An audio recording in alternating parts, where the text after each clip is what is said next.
Hi అండి, welcome back to my channel stay with Bindo. ఈరోజు మీకోసం సింపుల్గా స్నాక్ ఎలా ప్రిపేర్ చేసుకోవాలో తెలుసుకుందామండి. ఇది పిల్లలకి లంచ్ బాక్స్లోకైనా మనం తినడానికైనా చాలా బాగుంటుంది.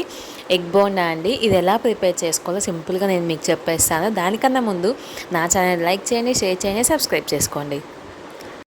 ఈ ఎగ్ బోండా కోసం నేను ఒక 5 ఎగ్స్ తీసుకొని కుక్కర్లో పెట్టేసి ఒక 3 విజిల్స్ పెడితే ఉడికిపోతుందండి.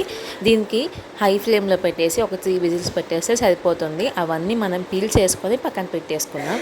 ఈలోపు దీనికండి మనం శనగపిండి ఒక 1.5 కప్ తీసుకున్నాము. దాంట్లోనే ఒక టేబుల్ స్పూన్ దాకా కారం, కొంచెం సాల్ట్ టేస్ట్కి తగ్గట్టు, పసుపు, జీరా పౌడర్, మళ్ళీ దాంట్లో చాట్ మసాలా యాడ్ చేసుకుందామండి. చాట్ మసాలా యాడ్ చేయడం వల్ల చాలా టేస్ట్ వస్తుంది.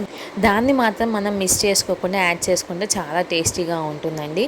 ఈ విధంగా పిండిని మిక్స్ చేసుకుంటే సరిపోతుంది. మనం ముందుగానే బాయిల్ చేసి పీల్ చేసుకున్న ఎగ్స్ ఉన్నాయి కదా, దాన్ని ఆయిల్ బాగా హీట్ అయిన తర్వాత లో ఫ్లేమ్లో పెట్టేసుకొని ఇట్లాగా మనం మిక్స్ చేసుకొని ప్యాన్లో యాడ్ చేసేసుకుందామండి. కళాయిలోకి లో ఫ్లేమ్లోనే పెట్టుకొని ఉంచుకోవాలండి. దాన్ని అస్సలు మిక్స్ చేయొద్దు, కలపద్దు కూడా దాన్ని.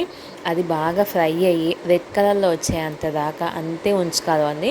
తర్వాత అది రెడ్ కలర్లో వచ్చిన తర్వాత లాస్ట్లో ఒక 2 మినిట్స్ తర్వాత మనం దాన్ని ఫ్లిప్ చేసుకొని హై ఫ్లేమ్లో పెట్టుకుంటే ఎగ్ బోండా అనేది రెడీ అయిపోతుందండి. చాలా ఈజీగా చేసుకోవచ్చు. మీరు దీంట్లో వేసేటప్పుడు అండి ఎగ్ అనేది క్రాక్ అవ్వకుండా ఉన్నది మాత్రమే ఈ ఎగ్ బోండా మీరు ప్రిపేర్ చేసుకోండి. ఎందుకంటే ఎగ్ అనేది ఆయిల్లో బాగా హీట్ అయ్యేటప్పుడు అట్లా క్రాక్ అయ్యి ఉందంటే బ్లాస్ట్ అయిపోతుంది. అట్లాగా ఆయిల్ అంతా బయటకు వచ్చేస్తుంది, మీ మీద కూడా పడుతుంది. సో ఇదండి 5 మినిట్స్ తర్వాత ఇది కుక్ అవడానికి మినిమం ఒక 15 మినిట్స్ టైం తీసుకుంటుంది. చూడండి, ఎగ్ బోండా అనేది రెడీ అయిపోయింది. మంచిగా టిష్యూ పేపర్ మీద తీసేసుకొని పక్కన పెట్టేసుకున్నాము. ఇప్పుడు మిగిలిపోయిన శనగపిండి ఉంది కదా, దాన్ని ఈ విధంగా బూందీలాగా మనం చేసేసుకుందామండి.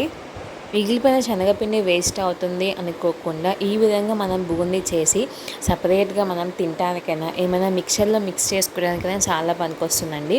దాన్ని పడేయకుండా ఈ విధంగా బోండా అయినా చేసుకోవచ్చు. లేదు అనుకుంటే దాంట్లో కొంచెం బియ్యపిండి యాడ్ చేసుకొని బోండా టైప్లో అయినా మనం యాడ్ చేసుకోవచ్చు అండి. నేనైతే ఇట్లాగా బూందీలాగా చేసుకున్నాను. ఇప్పుడు మనం బాయిల్ చేసుకున్నాం కదా, కుక్ చేసుకున్నాం కదా ఎగ్ బోండాని ఈ విధంగా మధ్యలోకి కట్ చేసుకొని ఆనియన్స్ యాడ్ చేసుకున్నాము. నేనైతే ఆనియన్స్ కొంచెం బూందీ యాడ్ చేస్తున్నానండి. మీకు కావాలనుకుంటే లెమన్, కొంచెం స్పైసీకి కావాలంటే కారమైనా యాడ్ చేసుకోవచ్చు. చూశారు కదండి, ఎగ్ బోండా చాలా సింపుల్గా ఈవినింగ్ స్నాక్లో ఎలా ప్రిపేర్ చేసుకోవాలో. ఇది కనుక మీకు నచ్చినట్లయితే మీరు కూడా ఒకసారి ట్రై చేయండి. లైక్ చేయండి, షేర్ చేయండి, సబ్స్క్రైబ్ చేసుకోండి. Thanks for watching.